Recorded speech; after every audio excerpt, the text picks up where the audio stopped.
Diniz freguês do Renato Gaúcho. Você concorda com isso? E esse erro bizarro na substituição que deveria ser do Hugo? Vamos dar uma olhada aqui para você entender.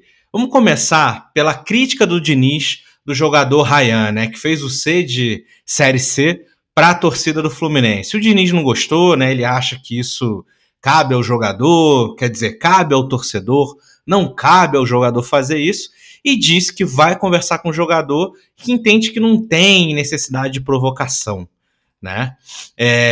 Teve um erro bizarro, né? E foi bizarro duplamente. Primeiro que o Hugo saiu por engano, né? Era para sair outro jogador, e ele vai lá que o Paulinho deveria ter substituído o Nuno Moreira e não o Hugo.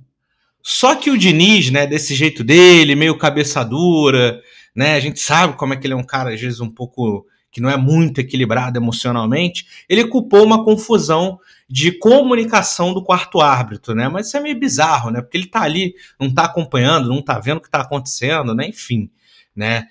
O Diniz, às vezes, se coloca como um cara que trabalha muito a parte humana, né, traz a questão da psicologia ali no trabalho dele, mas é um cara que ao mesmo tempo é muito desequilibrado em algumas situações, assim, é até exagerado de um lado, e do outro ele tem uma certa dificuldade de admitir os próprios erros, né? Então não sei se isso de alguma forma é para maquiar alguma coisa, de alguma maneira tentar justificar o resultado, né?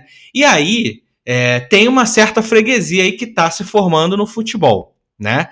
E falando em freguesia, você não pode ser freguês do TAF. Se você se preparou para o concurso, você não pode ser reprovado em uma daquelas que é uma das principais etapas que reprovam pessoas que fazem o concurso público. Então você tem que se preparar. E para te ajudar na preparação, eu trago aqui o TAF, Treine Até Fazer, um método desenvolvido pelo Cezão Big C, que é professor de educação física, capitão do exército e já foi fisiculturista e já ajudou milhares de pessoas a serem aprovadas nessa fase. Então, dá uma olhada, escaneia aqui o QR Code aqui em cima, dá uma olhadinha, você tem o direito de arrependimento, 7 dias, então vai lá, faz a compra, se você não gostar, depois de 7 dias você pode devolver, e aí você vai ter aulas para te ajudar na barra fixa, que é um dos que mais aprovam, na flexão de braço para você fazer corretamente, a corrida de 12 minutos que o pessoal negligencia bastante, acha que porque tem uma aptidão física vai conseguir fazer essa corrida, e também a abdominal, tá bom? Então escaneie o QR Code aqui e dá uma olhada para você não ser reprovado do TAF, não seja freguês do TAF. E falando em freguesia, vamos dar uma olhada nos números do Diniz contra o Renato Portaluppi. 11 jogos, 6 derrotas do Diniz para o Renato, 4 empates e apenas uma vitória. Então, assim, isso é muito curioso, porque o Diniz é colocado como uma espécie de futuro do futebol brasileiro, a vanguarda do futebol brasileiro, aquele que traz algo novo para a mesa.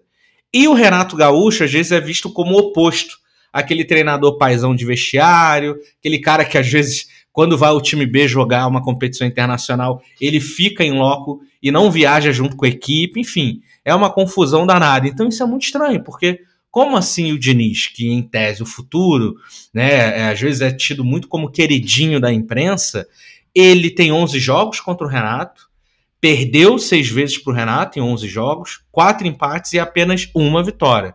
Então alguma coisa tem de estranho nisso aí, né?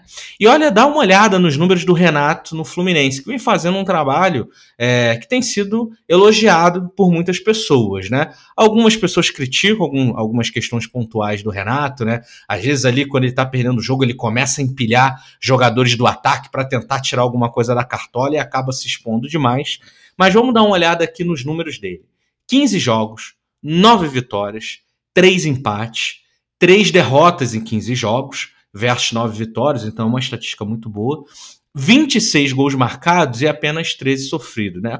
Apenas não 50% aí, mas são números, assim, muito bons, né? Para padrão de futebol brasileiro, para padrão da dificuldade que a gente sabe que é o calendário, das viagens. Então, assim, então a gente vê que o Renato faz um bom começo no Fluminense, o Diniz faz um começo ali um tanto quanto oscilante lá no Vasco, né? Não que o elenco do Vasco, a situação política do time colabore muito, né? Caso vocês não saibam, eu fui um dos primeiros aqui do Brasil a explicar com detalhe a situação da 777, tá? Então, assim, eu posso dizer que eu fui o primeiro a relatar a fundo do porquê que as bases da 777 estavam ruindo, e isso veio a gerar o problema lá na frente da base na SAF do Vasco. Então dá uma olhada aqui nesse vídeo do canal, porque eu explico com detalhe a situação da 777 que já estava bambeando. Mas voltando ao porta-lupe aqui no Fluminense, tá fazendo um início muito legal e tá virando aí uma espécie de pai do Diniz, né? Ou seja, aquele que é o considerado paizão de vestiário, que não é bom tecnicamente, tá dando um baile naquele que é dito, né, o futuro do futebol brasileiro, que traz algo novo e por aí vai, né? Mas é curioso que, né, nenhum time da Arábia, por exemplo, que é ele, né? Os times da Arábia contratam treinadores bons, treinadores europeus, treinadores argentinos, né? Os treinadores brasileiros são muito fracos, né? Você vê, não tem treinador brasileiro nem para a Arábia serve, né?